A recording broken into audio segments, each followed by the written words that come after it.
DA নিয়ে আবারও খুব গুরুত্বপূর্ণ আপডেট। ডিএ বাড়াতে আর কোনো সমস্যা নেই, নয়া বিজ্ঞপ্তি জারি করে দিল রাজ্য সরকার। অবশেষে কত বাড়ছে টাকা?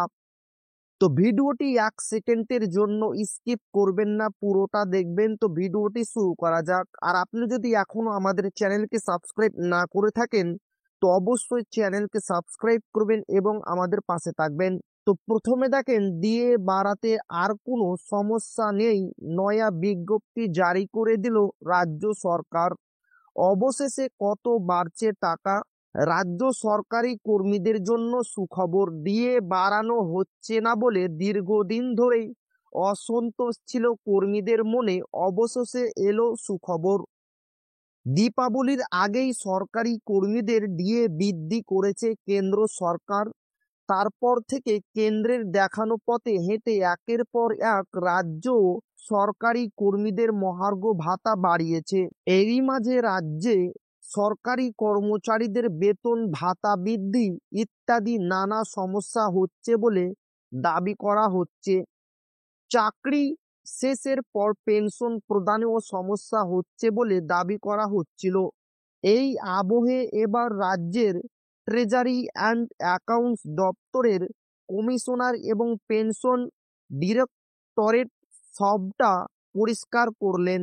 সম্প্রতি ট্রেজারি অ্যান্ড অ্যাকাউন্টস দপ্তরের কমিশনার এবং পেনশন ডিরেক্টরেট বলেন, দিয়ে বেতন বৃদ্ধিতে বিলম্ব হচ্ছে কারণ কর্মচারীদের ডেটা আপডেট হয়নি। তাই অবিলম্বে এই সমস্যা দূর করতে কর্মচারীদের তথ্য আপডেট করতে হবে।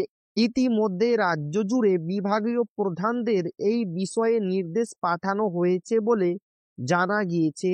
কর্মচারীদের কি কি ডেটা আপডেট করতে হবে? জানা গিয়েছে রাজ্য সরকারি কর্মীদের সকলকে নিজের জন্ম তারিখ, আধার নম্বর, বিভাগে নিয়োগের তারিখ এবং কর্মচারী কর্মকর্তা সকলের ব্যাংক অ্যাকাউন্ট নম্বর আপডেট করে রাখতে হবে। এরপর সেই সব ডেটা যাবে ট্রেজারি অ্যান্ড অ্যাকাউন্টস বিভাগের কমিশনার এবং পেনশন অধিদপ্তরে। জানানো হয়েছে সমস্ত ডেটা সঠিকভাবে এন্ট্রি হয়ে গেলে সরকারি কর্মচারীদের বেতন ভাতা, মহার্ঘ ভাতা, বেতন বৃদ্ধি এবং পেনশন সংক্রান্ত যে সকল সমস্যা রয়েছে তা মিটে যাবে।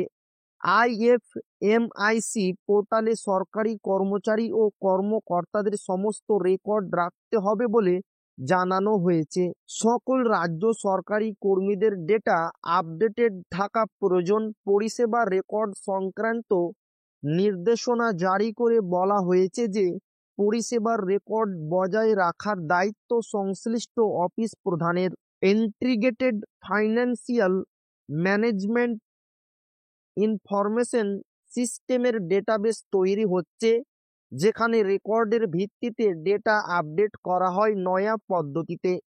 তো এই ছিল ডিএ নিয়ে খুব গুরুত্বপূর্ণ আপডেট যা আপনাদের মাঝে শেয়ার করলাম। তো ভিডিওটি ভালো লাগলে অবশ্যই আপনার বন্ধুদের শেয়ার করবেন যাতে তাদেরও উপকার হয়। আর আপনি যদি এখনো আমাদের চ্যানেলকে সাবস্ক্রাইব না করে থাকেন তো অবশ্যই চ্যানেলকে সাবস্ক্রাইব করবেন এবং আমাদের পাশে থাকবেন। তো আবারও দেখা হবে ডিএ রিলেটেড খুব গুরুত্বপূর্ণ ভিডিওতে।